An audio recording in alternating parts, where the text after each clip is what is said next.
Wait it's my turn now please बोलो। कौन है ये लोग? कहां से आते हैं? আর্মির কথা মেনে নিব। আর্মি তার গা থেকে এত সুন্দর ইউনিফর্ম খুলে এই প্রস্তাব নিয়ে আসছে আমরা। দেন গা থেকে ইউনিফর্ম খুলে এই প্রস্তাব দেন। দেন তাইলে আমরা মানি না। আমরা বাইরে যাব না। বুঝবো না। এত উইরেন না আপা, সব জায়গায় আপনারা ক্যাপ্টেন আশিকের মতো ভদ্র শিক্ষিত মার্জিত মানুষকে পাবেন না। দুই এক জায়গায় কিন্তু মাসুকেরাও বসে আছে, মাসুকদের সামনে পড়লে থাবড়াইয়া এ কালো গালগুলাকে লাল করে ফেলবে। ইতিমধ্যে আপনাদের চরিত্রের খবর, আপনারা যে এত সুচরিত্রের অধিকারী, হ্যাঁ, আইন শৃঙ্খলা বাহিনীকে এমন ভাবে আপনারা প্রদর্শন করলেন, মনে হচ্ছে যেন পৃথিবীতে আপনার মতো সতী নারী আর নাই। কিন্তু আপনার এই ঘটনার পরে তো কমেন্টস বক্স, এই বক্স সেই বক্স পোস্টেই দেখা যাচ্ছে আপনি কতটা ভদ্র পরিবার এবং আপনার চরিত্র কতটা ভদ্রের। আপনারা একসাথে বসে এতদিন মদ খাইলেন, গাঞ্জা খাইলেন, এতদিন বসে সবকিছু করলেন, অবাধ মেলামেশা করলেন, কোনো প্রবলেম নাই। কিন্তু আজকে কি এমন ভাগাভাগি নিয়ে আপনাদের সমস্যা হয়ে গেল? ওকে আপনারা রেপিস্ট বানিয়ে আইন শৃঙ্খলা বাহিনীর হাতে 2023 সালে না কয় সালে আপনার পাশেই মনে ভিকটিম, ওনার চেহারাটা দেখায়নি, উনি বলছে আমি ভিকটিম। হ্যাঁ, তো ভিকটিম আপা, ওরে আল্লাহ, ভিকটিম আপনার ইজ্জত নিয়ে গেল। আর আপনি এত ফ্র্যাঙ্কলি আপনি আচরণ করছেন।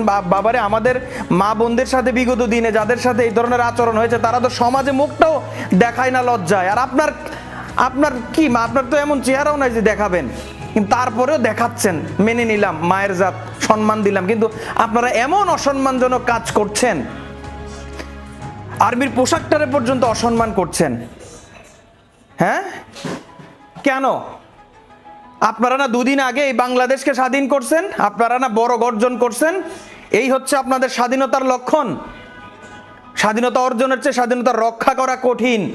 আপনারা না শিক্ষিত, জানি না কেমনে আপনারা এই বড় বড় ইউনিভার্সিটিগুলোতে চান্স পেয়ে গেছেন, কোন কোঠায় চান্স পেয়েছেন এটা যদি এখন খতায় দেখা যায় না, কখনো মেধায় চান্স পেয়েছেন এটা বেরিয়ে আসবে না, নিশ্চয়ই বেরিয়ে আসবে কোনো না কোনো ডাইন বামপন্থীর আপনারা, হ্যাঁ, সংস্পর্শে ছিলেন বলে আপনারা চান্স পেয়েছেন। আপনাদেরকে দুদিন আগেও মানুষ সম্মান করতো, কিন্তু গতকালকের এই আচরণ, একটা মায়ের, একটা বোনের, একটা সুশীল সমাজের আচরণ এটা হতে পারে না। একসাথে বসে মদ খাইলেন, একসাথে গাঁজা খাইলেন, একসাথে সবকিছু করলেন, তারপরে রাত্রে একসাথে একই জায়গায় শুইলেন। ঘুমের ঘরে বা রাত্রে ঘুমানোর পরে বা মদ খাওয়ার পরে একটা পুরুষের কি হবে? সে কি, আপনি যে বারবার বলছিলেন ভিডিওতে যে আপনি কন্ট্রোল করতে পারেন না, কিসের মদ খান, আর অনেক বাজে স্ল্যাং ইউজ করেছেন। আপনাকে বলতে চাই, মদ মানুষ কেন খায়? মদটা মানুষ কেন খায়? যাতে মানুষ কন্ট্রোলের বাইরে চলে যায়। মদটা তো এই জন্যই খায়, ফিলিংস আসার জন্য খায়, স্বাভাবিক জীবন থেকে বেরিয়ে একটা অন্যরকম জগতে প্রবেশ করার জন্যই তো মানুষ মদ খায়। না হলে মদ খাইতো কেন? মানুষ তো পানিই খাইতো। তাহলে আপনিও তো তার সাথে বসে মদ খাইলেন, আপনিও অস্বাভাবিক অবস্থায় আপনি ঘুমাইলেন, তা আপনারা একসাথে বইলেন, খাইলেন, একসাথে ঘুমাইলেন, তো একসাথে স্পর্শ, এটা তো স্বাভাবিক ব্যাপার। আপনি তো জানেন তার সাথে আপনার বিয়ে হয়েছে, নাকি সে আপনার জামাই, নাকি হবু জামাই, যে একসাথে শুয়ে গেলেন, একসাথে মদ খাইলেন, শোয়ার পরে গায়ে টাচ লাগলো বা সে টাচ করবে, এটা তো অলবৎ স্বাভাবিক ব্যাপার।